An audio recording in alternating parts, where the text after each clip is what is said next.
Not too long ago in Australia, there was this case where a teenage girl was raped by two men.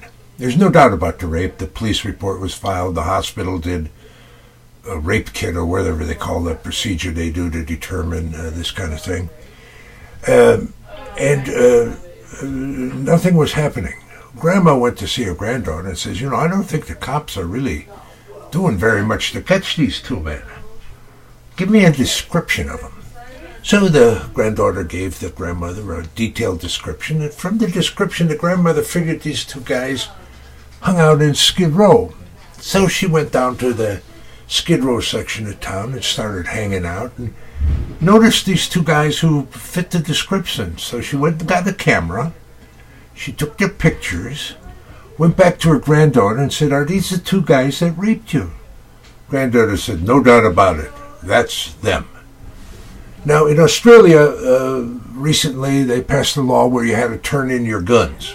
They paid you for your guns, but you had to turn them in.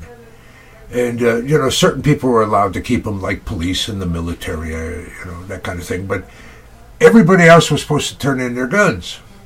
Well, Grandma kept her 9mm.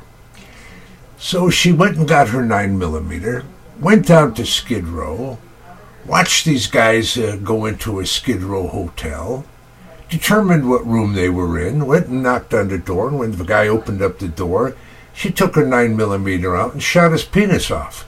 Then she went into the room, saw the second guy, and she shot his penis off.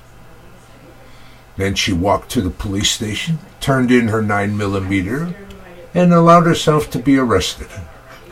Now, the police chief said, we know we're supposed to charge you with something, but everybody wants to elect her mayor. How are you going to do that? You go, Grandma. That's rape justice, my style.